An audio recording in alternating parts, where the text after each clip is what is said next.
Alrighty. Good afternoon. Of course, this year is 20. This is 2020. The year is 20. Sorry, a little bit shy there. Anyways, this year marks Sonic the Hedgehog's 35th anniversary. And what better way to commemorate 35 years of one of the best characters of all time? Let me move my laptop for a second. Good old laptop. I like this laptop. It's a very good laptop. Anyways, we are we are doing a top 25 of the best moments in Sonic history. A top 25 of the best 35th anniversary. So let's start off with what is commonly known as the slap. I don't know much about the Archie comics as it says right there, but literally the Archie comics are non-canon to the Sonic franchise. But and I'm going to say it like this. While the Archie Sonic comics are non-canon to the Sonic universe, this moment is known to most Sonic fans as the moment that Archie Sonic changed forever. While Sally does have a heart of gold when it comes to Sonic, she does feel like Sonic is being selfish. In reality, it's the fact that she felt abandoned by him. While Sonic does try to defend himself by saying he's trying to help anybody, Sally doesn't feel that way. And once again, like I am going to say, I don't know much about the Archie Sonic comics. I don't really read them a lot. I read more of the IDWs, and we'll get to that further in this video. But yeah, but the reason that's at number 25 is for a very particular reason, and it's number 25.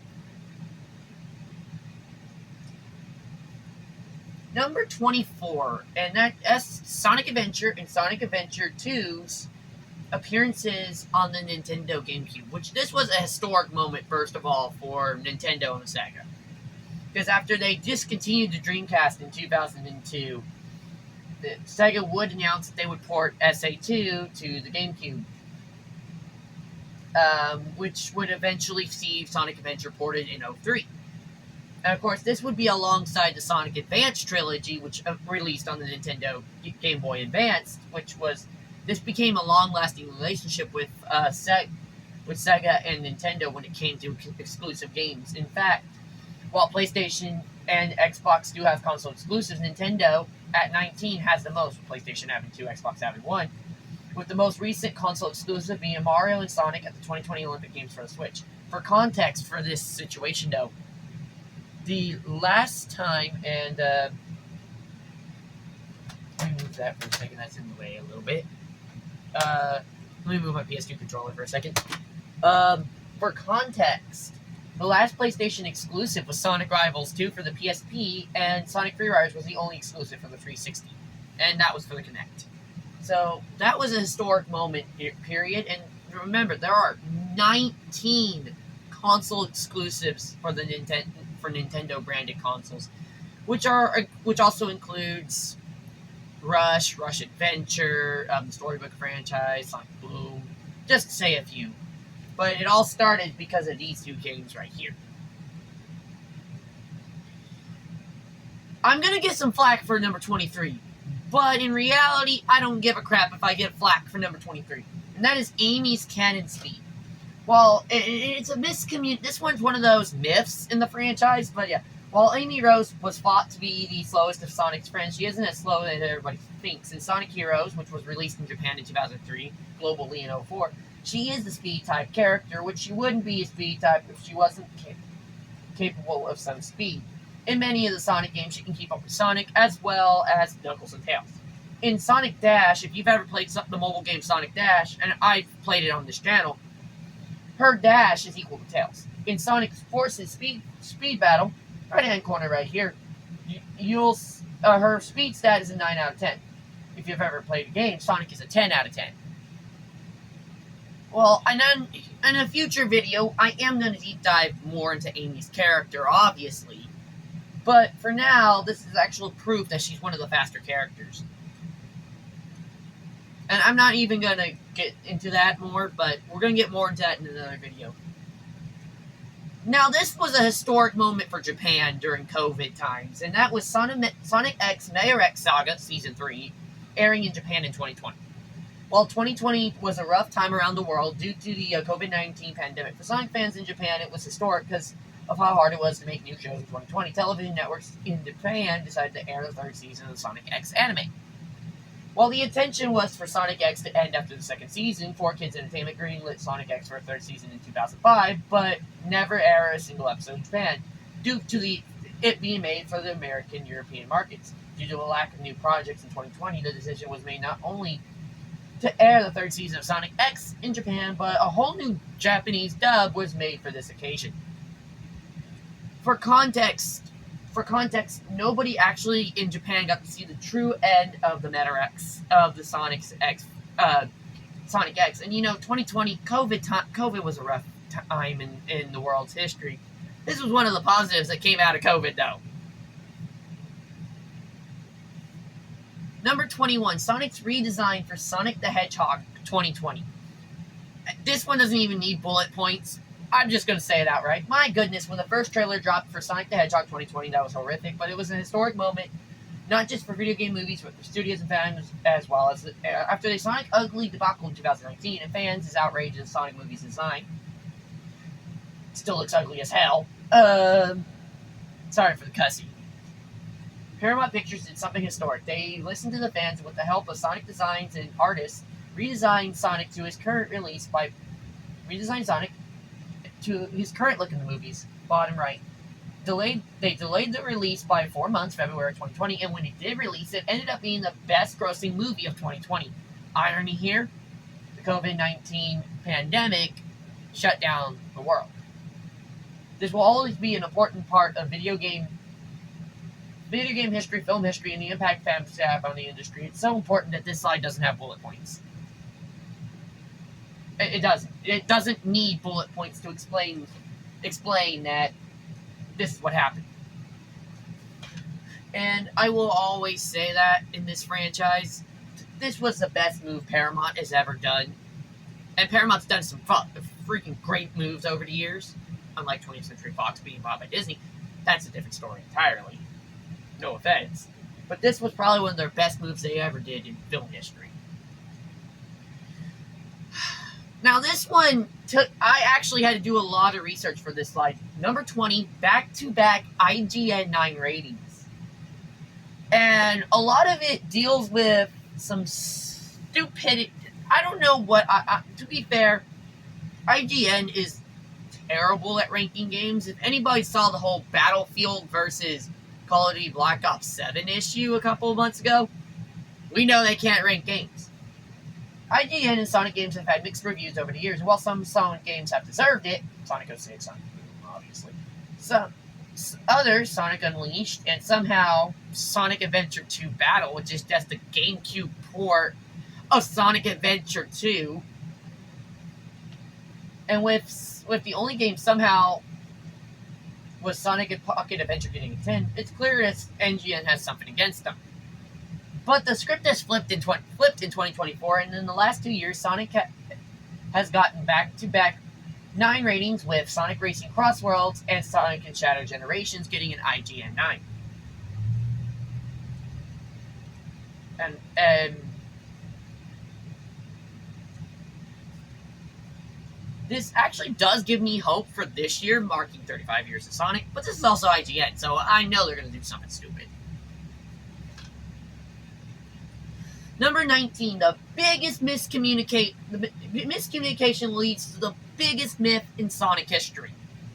And that myth is, well, explained in this chart right here. So, and according to my research, the original plan in Sonic CD was released in 1993.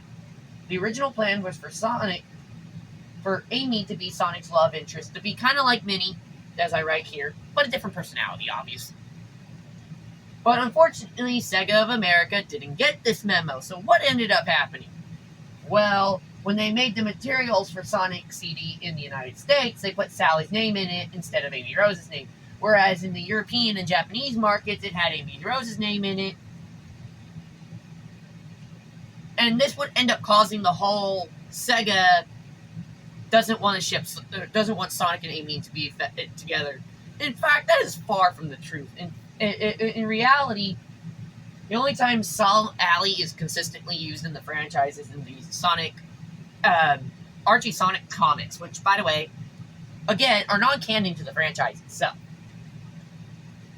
But Sonic and Amy do like each other. In fact, Sonic does have feelings for her. Obviously, the Better X Saga was a big one where we saw that. They have gone on a date before, when Sonic forgot about his date with Amy in Sonic and the Black Knight. In Sonic Frontiers, the most iconic saying of all time is, "Amy should have made up my mind sooner," showing that he has feelings for her. And they are friends. And this is an opinion part on this last part. And they are friends, which meaning the reason why he's nervous for Amy's love for him is, in my opinion, he doesn't want to hurt her and does not know about how to talk to his feelings towards her. Whereas Amy is more open and is open about her feelings about everything. But literally, that's how this whole debate started. So basically, this arrow chart, so Son Alley was mostly because between Sonic and Sega of America, obviously, while as Sonic, Amy. In reality, Amy was supposed to be Sonic's love interest, yada yada yada. Sonic doesn't like her in any he likes her, but he doesn't know how to explain his feelings towards her. And the fact of the matter is, a miscommunication did lead to one of the biggest myths. Because if this was actually true, Sega wouldn't actively show Sonic actually shy about his feelings towards Amy. Just no FYI. Okay? Number 18, Sonic's first new mainline appearance on PlayStation and Xbox, Sonic Heroes. In 2003, 2004, and other regions, Sonic the Hedgehog made history after usually being a console exclusive split between Sega and later Nintendo consoles. Sonic and Friends, would make the biggest move ever with Sonic Heroes making the jump to Xbox and PlayStation. It was also released on GameCube, by the way. This would be the first new mainline game to be featured on Xbox and PlayStation 2. All three versions of the game would end up selling so well that this ended up happening. On the PlayStation 2, it won the Greatest Hits Award. I actually do have that case around here somewhere. Let me see. I have that case around here somewhere. Where is that case? Oh, right here. In fact, I do have that case right here. Ironically enough, this is the Greatest Hits version of Sonic Heroes for the PlayStation 2. It's one of the, I think it's one of the, it also earned the Platinum hit on Xbox. And on the GameCube, it would earn the Player's Choice Award. Now, today we know that Player's Choice Award as the Nintendo Selects Award. This success would lead to almost all future games to be released across all major platforms. Now, obviously, there were still some console exclusives, Colors, Unleashed, and we mentioned Riders and Free Riders, Rivals and Free Riders. So. Sonic's first appearances outside a Sonic game. Now, this was actually pretty historic at the time and everybody originally thought this. When Sega stopped making consoles, Mario and Sonic fans hoped to see a crossover happen one day, which in 2007 happened. Mario and Sonic at the Olympic Games 2007 for the Wii and 2008 for the DS would be the first time Mario and Sonic would cross over. 6 Olympic Games released by Sega would be made from 2007 to 2009 for 4 of the Summer Olympic Games, Beijing 2008, London 2012, Rio 2016, and Tokyo 2020, and 2 for the Winter Games, Vancouver 2010 and Sochi 2014. There wasn't one for Pyeongchang in 2020, and the series ended after 2020. Sega then returned to favor by being able to use Mario in their sports games. And in 2008, Sonic appeared for the first time in Super Smash Brothers Brawl and appeared in the last 3 Super Smash Brothers games. They were also trying to make him have. Sega was also trying to fight to have him make an appearance in Sonic. In Sonic and Super Smash Brothers Melee too, but that never came to fruition. It later would come to fruition in 2008, but it still ended up happening. This was by far clearly the Nintendo-Sega rivalry was officially dead at this point when they did this. Number 16, Shadow's reappearance. Originally for Sonic Heroes and Shadow the Hedgehog. Originally presumed named after Sonic Adventure 2 SA2 Battle, for many fans it was a shock to see Shadow's return to Sonic Heroes. It'd be better explained to Shadow the Hedgehog. Shadow, fan favorite character, wasn't even planned to be in this game. Rouge was meant to be a part of Team Rouge. Or Team Rose. Sorry. I'm trying to... when I mess up, I'm going to leave the mess ups in there because it just makes me laugh. I assume it was for the strength portion of the team, because Cream's the flight, obviously, Amy's the speed, so I'm assuming Rouge was supposed to be the strength. Kind of like I'm assuming it was supposed to be all the female counterparts to Team Sonic, which is Sonic, Knuckles, and Tails. While it was fought in Heroes, Shadow was a clone. Shadow says to Rouge as he talks about the Master Emerald, some things never change, which shows he's regaining his memory, while Omega says the original exists somewhere.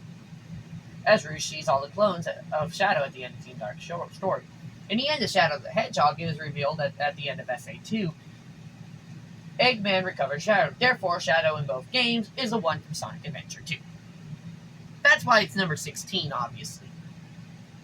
Number 15, the credit scenes in the Sonic movie universe, 2020, 24, 22, 24. I've always loved, I'm not going to say that entire thing, but I do like getting to see the next character in the franchise. And while there's been a lot of hints, and spoiler alert, there's always been a lot of hints, I've always loved to see the prediction to the next character. Of course, 2020, the pre-credit scene showed Eggman on the Mushroom Planet.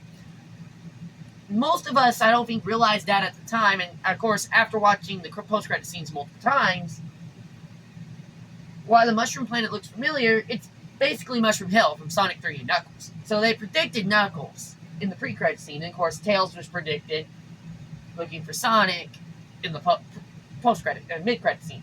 In 2022, the mid-credit scene was, well, the introduction of Project Shadow.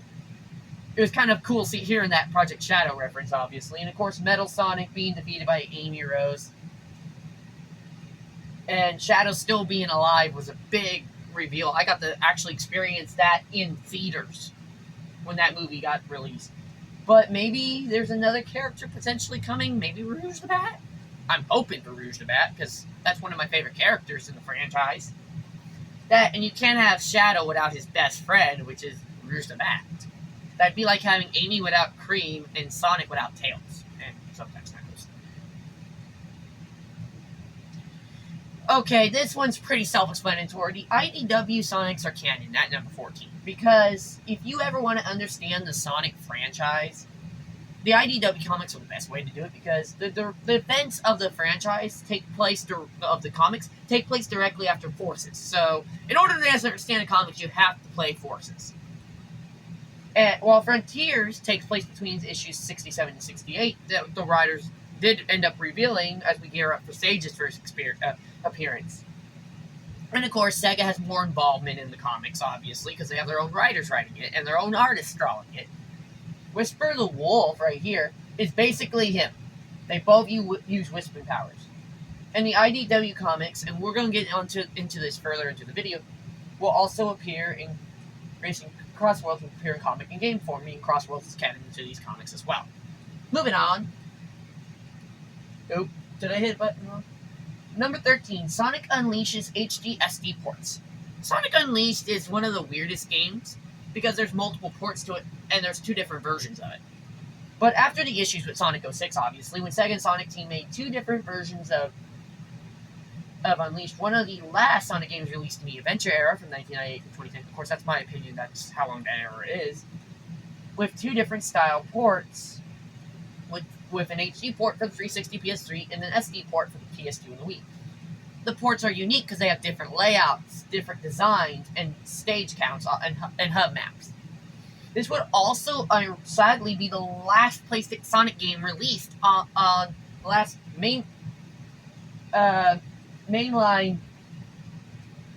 This would be one of the last mainline Sonic games released on the PlayStation 2. Of course, the PlayStation 2 would still end up have games made for it all the way up until 2013, for 5 more years. While as Colors would eventually get released on the Wii, and PS3, Xbox 360, and the Nintendo 3DS got to see Sonic Generations. This would also be the first Sonic game to feature multiple playable characters. To not feature multiple playable characters, but two different play styles instead. In Japan, this game was also called Sonic World Adventure. Just had to throw that in there for a second. Number 12. Sonic X. Sonic X has had a lasting impact in in animation history, first of all. With a booming popularity in the mid-2000s, Sega and TMS Entertainment would produce the series Sonic X, which would run for 78 episodes across 3 seasons. In a previous slide, we already had mentioned Sonic 3's third season did not air until 2020 in Japan. It would be the only Sonic anime ever made. It was also the first cartoon that featured their new modern models. The last Sonic cartoon, Sonic Underground, still used classic designed models, even though it released in 1999, a year after Sonic Adventure unveiled the new Sonic models. It was also the last 2D Sonic cartoon, as starting with Sonic Boom, all future cartoons would be in 3D animation. That one's just, I love the Sonic X as well, because this is the only time we get to actually see an actual good, most of the characters that we get to interact with in the games, which is also really cool to say as well. Number 11, Sonic Mania. Sonic Mania has to be a huge moment in Sonic history, because for the first time since the 90s, we got a brand new classic Sonic game. It was revealed during celebrations for Sonic's 25th anniversary. In remix stages from Sonic the Hedgehog all the way to Sonic 3 and Knuckles. Ray the Flying Squirrel and Marty the Armadillo will also come back after a long absence, part of the DLC, these two right here, in 2018. It would also sadly be the last Sonic game, modern and classic, to feature a life counter, which brings us to number 10. The complete removal of the life counter, Sonic Forces. I will say Sonic Forces is it's not a great game, it's a good game. But one of my favorite things about the game, and it doesn't stress me out at all, is if you've ever played a Sonic game, there's always a life counter somewhere in one of these corners. And something that most fans don't even know is, while you're playing it, there is no life counter. It makes playing that game so much easier. And since then, all new Sonic games, including remasters, have removed the life counter. In Sonic Origins, you can also play with a life counter in classic mode, by the way, but doesn't have one in anniversary mode. And there has been some games in Sonic's past where there was already no life counters, but the complete removal of the counters made it easier to play the games. It really did, at number 10. Number 9, bringing back multiple playable characters. The Sonic characters DLC, ignore these two parts, look at that right there. As part of the Final Horizons DLC for Sonic Frontiers in 2023, for the first time, a modern story-based Sonic game since 2006, excluding classic Sonic appearances and the Avatar character and forces. I forgot to put the S there. Multiple playable characters were brought back. Amy Rose, Tails, and Knuckles were officially playable after a decade plus of not being used as a playable character. And I still need to beat that DLC, unfortunately. I'm actually kind of embarrassed that I haven't even beat the DLC yet, and I'm talking about the DLC. Anyways, moving on to number 8. Whisper and Tangle's first console appearance. Well, I did mention in a previous slide that Whisper and Tangle's appearance in Sonic Racing Cross Worlds. This is also a first in IDW characters history. Tangle and Whisper will appear on a console game. Tangle was mentioned in Sonic Frontiers, but was never featured. And up to this point, they were only playable in the mobile games. They will also be featured in a tie-in comic to the game with IDW, which this does mark a historic moment, because and the fans' reaction to it. One of the comments I read, alright, Tangle and Whisper. That's literally how they reacted. Then look at how cute they look. Anyways, moving on to number 7. Back to IDW for a second. The Metal Virus Saga.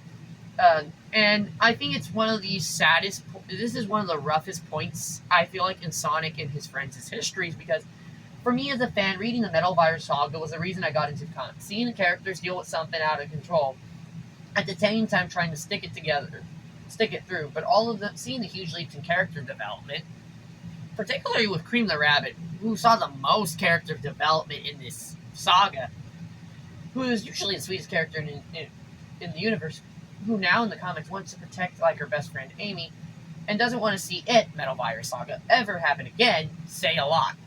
It shows how much all the characters have actually matured. I didn't put that in this slide. It shows how much they've all matured in the franchise. So that's why I put that in there. Silver's 2 debut appearances in 2006. While the 15th anniversary of Sonic the Hedgehog was a mixture all around, one character got a lot of love when it came to debuts, Silver the Hedgehog. His original debut was in Sonic 06, and he had his own storyline, same in the future. In that game, Ed was confused by Amy for Sonic. At the same time, though, Princess Elise was confused for Sonic for Silver. So, yeah, confusion is a big part of this franchise, isn't it? His second debut was also the PSP debut with Sonic Rivals, in which he was chasing Dr. I cannot pronounce that. Amiga? I cannot pronounce that, okay? Don't. We'll just say Blaze's version of Eggman, okay? By the way, both games were released a week apart from each other, except in Japan, where Sonic Rivals never got released, as well as Sonic Rivals 2, by the way. Number 5. Cream the Rabbit's multiple first appearances. Cream the Rabbit had to have a whirlwind first 2 years. As a character, because between 2002 and 2004, she had her debut handheld appearance in Sonic Advance 2, her TV debut with Sonic X, her console debut with Sonic Heroes, which was already a first, as we've mentioned before. It's already a first for Xbox and PlayStation. Also, and which is that, by the way, all 3 of those incidents happening have never happened again in franchise history. Also, she cameoed in Sonic Adventure EX for the GameCube in 2003, which came out before Humans. The official canon order for the OG Sonic 4 games. If you've ever played Sonic Origins, the map right here, you'll notice Sonic the Hedgehog, Sonic the Hedgehog 2, Sonic the Hedgehog 3, Sonic CD. Everybody thought the order was 1, 2, CD, 3. That's what everybody thought, or some people have also thought Sonic 1, 2, 3, CD. But however, this is the mission screen for Sonic Origins. The actual official order is Sonic the Hedgehog 91, Sonic the Hedgehog CD, Sonic 2, and Sonic 3. Since Sonic's and also if you've played certain versions of Sonic CD, you'll see it takes place before Tails' introduction, because originally there was a screen that showed Tails' logo, and it said "See you next game." It shows Tails, which means Tails was supposed to appear after Amy, but instead that didn't happen because there was I think it had a lot. It took them a while to develop that game, so it did. Number 3, Sonic Generations. Okay, I'm just gonna say hands down, this is one of the best Sonic games ever. Hands down, it's one of the best Sonic games ever. But it's the best entry in the franchise because it mixes 2 different styles of Sonic gameplays. Classic and modern.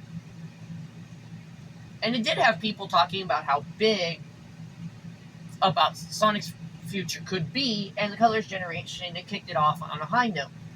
This was also the 20th anniversary game. So, and it ended up getting re-released in 24, both of which have had really great reviews. Plus, it was also the first appearance for Classic Sonic 3D model.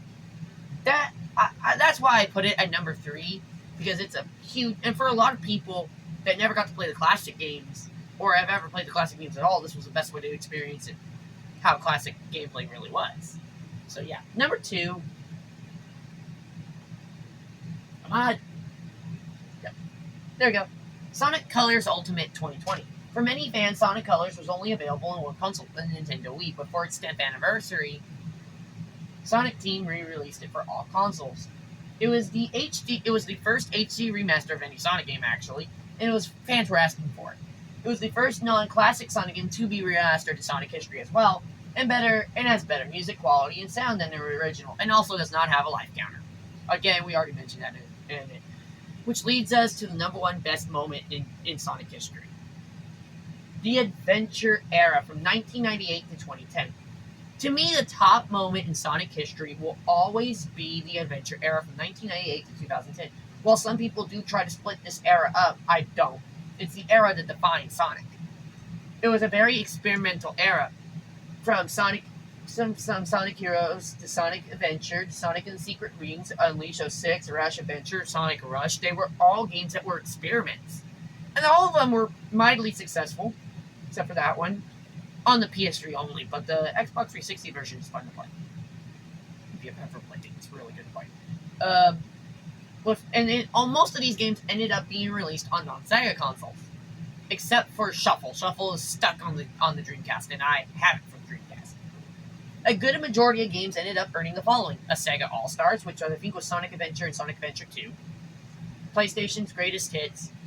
I'm not even going to get into that because I think Unleashed isn't a PlayStation Greatest Hit for the PS3. I know it is for the PS2, but I don't think it is for the PS3. 06 is not a PlayStation Greatest Hit. It is an Xbox Greatest Hit. These two are Xbox Greatest Hits. And some of them have been Nintendo's Player's Choice / Nintendo Selects. And while some of these games did have issues, 06,